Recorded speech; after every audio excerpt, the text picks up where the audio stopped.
Welcome to another episode of the SHADUF Institute podcast, where we're bringing sales knowledge and truth to the real world using awesome research. I'm Dustin Harding. I'm the head of research for the SHADUF Institute. And I'm Gary Johnson. I'm the director of the professional selling program here at UVU. And here we have our guest again, Brett Skousen. Welcome again. It's good to be with you. He has tons of years of experience as an executive, and we're excited to have him for this next episode. So today we wanted to focus in on the survey that we conducted with Zant. Again, we surveyed close to 800 sales leaders. And the next thing we want to focus on is what leaders are doing, how they're spending their day. And I don't think it's surprising for a lot of us that are now working from home.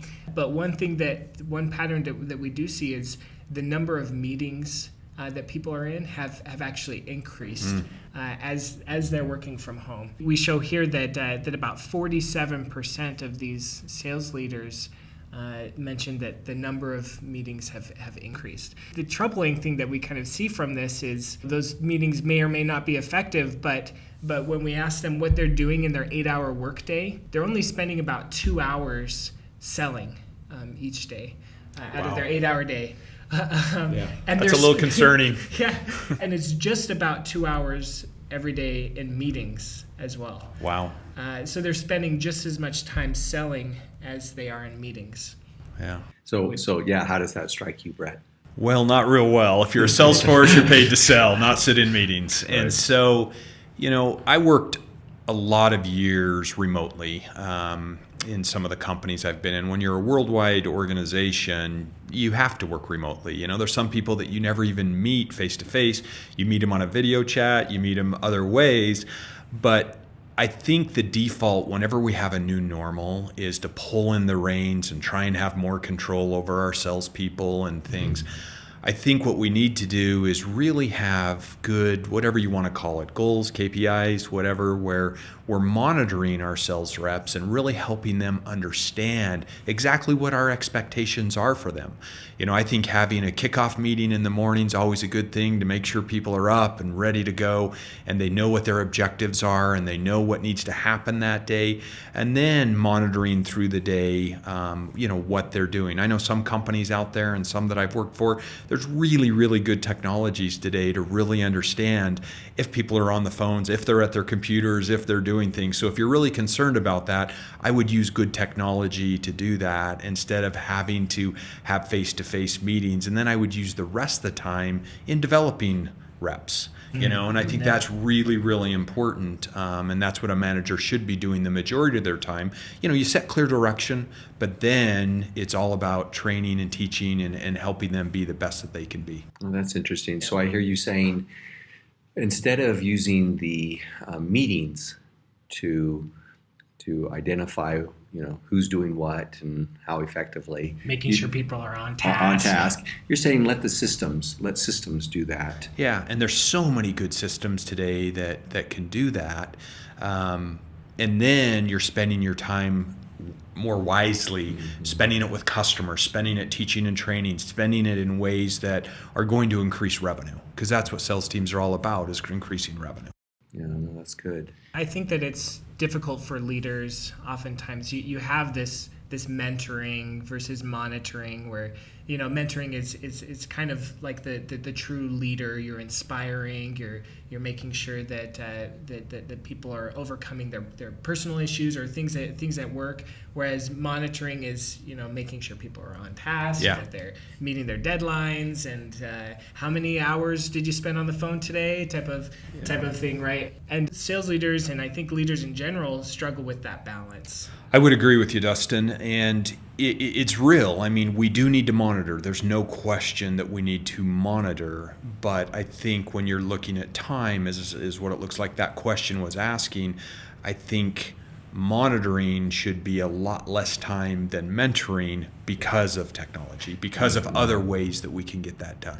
Yeah, I think technology provides, that a great opportunity for leaders to focus more on mentoring. Yeah, that's very insightful. What do you think also, because of the situation we're in, does it increase then the need even more to be more mentoring as opposed to monitoring? Yes, I think that people that have never worked from home, it can be a huge mental factor. And those that have worked for home for a lot of years, I mean, I had a home office when I worked for Black & Decker for 16 years. Now, it doesn't mean I didn't have other offices inside the building and things, but I always had a dedicated place that was set up for me to work. There were stipulations around the family. I mean, love my family, huge family person. But when I was working, I was working. When I was home, I was home. And I think it's really key to delineate those factors and really help others around you understand that, and for you to understand that, so you have a set schedule, you really understand what needs to happen each day as you move forward, and each customer's how you're moving them forward, and as sales leaders, how your teams are doing in those aspects, I think is absolutely key. So to your point, Gary, I think the mentoring actually does increase because you're dealing with more factors that potentially some people have not had to deal with before.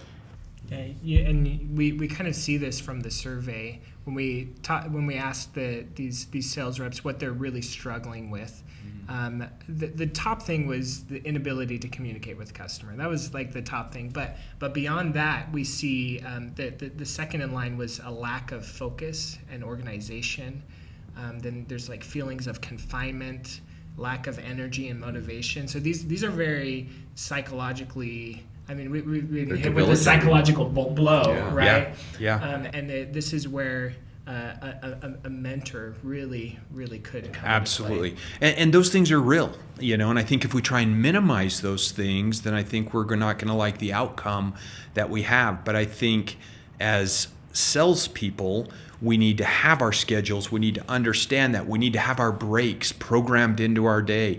We're going out and walking for a minute or whatever you want to do, but you're doing something, you're getting away from that computer because, when I sit in meetings all day face to face, it's not near as taxing on me as sitting on video conferences all day. Some of the companies that I've had, we've been international, like I've said before, so you could be on a conference call from 4 a.m. till midnight, in certain situations. Hopefully that's not all the time, but even if it's just 8 hours in that period, that can be a really long day to stare at a computer and not feel like you have that social interaction.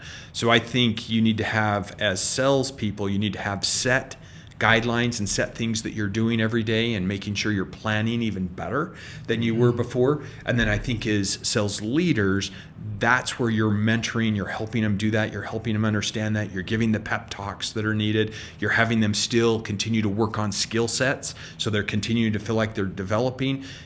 You're helping them not feel isolated. Mm-hmm. You're doing things and putting activities in place so they do not feel isolated, because there's a lot of sales forces out there. And in tech companies, you have sales floors and you have all your salespeople together on a floor typically.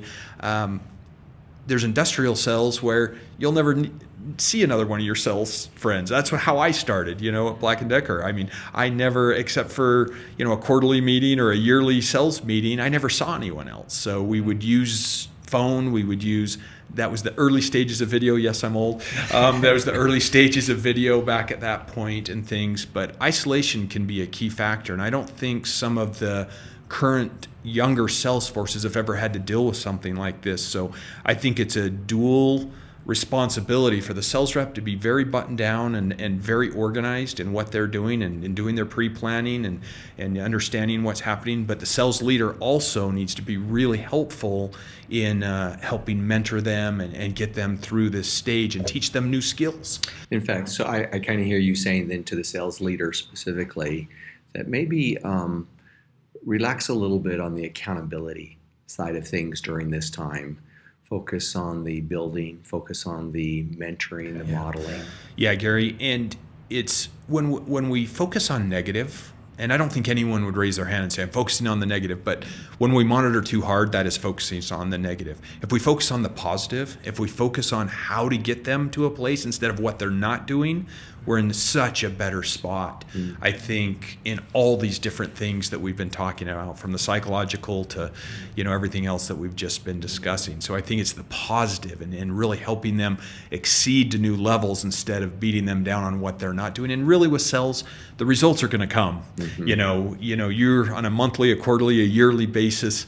That's what sales is all about, is hitting quotas and hitting your numbers and things. And so a lot of that's going to play out. But I think we can eliminate that, and we can actually increase the curve instead of flattening the curve in this case, to really help them be better quicker. Right. That's a really good point. And I think this is, again, I mean, we haven't really researched and tested this out, but it seems intuitive. This is something we really I think we need to dig deeper into. But I think that it's an important message for sales leaders, especially when we look at what they're actually doing during these meetings. And this is the order of the things that take the most time during meetings. So the first thing that takes the most time is reporting and follow up.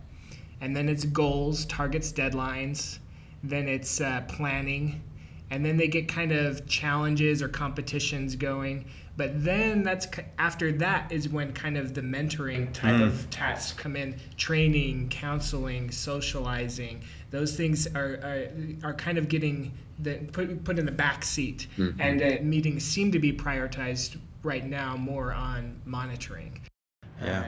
Well, and I would say those first several items that you mentioned all can be done with a really good dashboard. And we have lots of companies in this valley that have really good dashboards, that can help with that. And so, I would encourage all of us to get to the second half versus the first half and use technology for the first half, because those things are really, really important. We need to understand that. It's how you're doing it. It's how you're going about it. That's a good point. Let technology do what it can do. And those things that truly do require a person, face-to-face, that relationship, keep those specifically for those kind of activities. Yeah.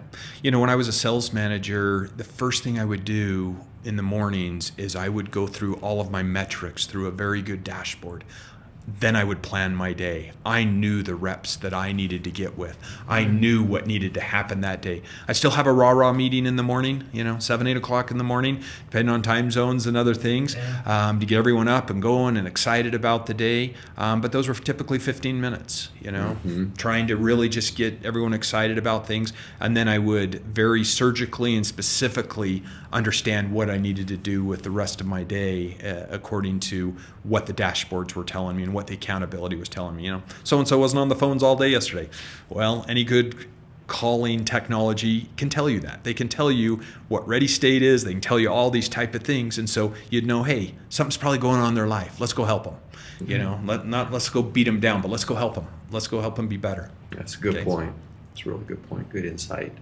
Awesome. Well, thank you so much for joining us again, Brett. Yeah, thanks, Brett. It's been an amazing discussion. We've talked about the amount of time that we've spent in meetings, and so we're just on the brink of these research results. We don't have any concrete conclusions yet, but some suggestions that you could pull from this initial data is maybe think about how much time you're spending in your meetings. Maybe pull those back a little bit, and then while you're in meetings, try to focus on mentoring and use data and use dashboards to do a lot of your monitoring right now. Because people really need that support. So thank you for joining us again. Make sure to like and follow us. We have more interesting topics to talk about, and we're excited to have you aboard in our next episode.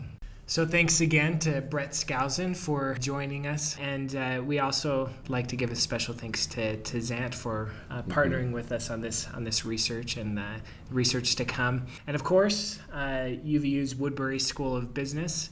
They're our sponsor, and we're grateful for everything that they do.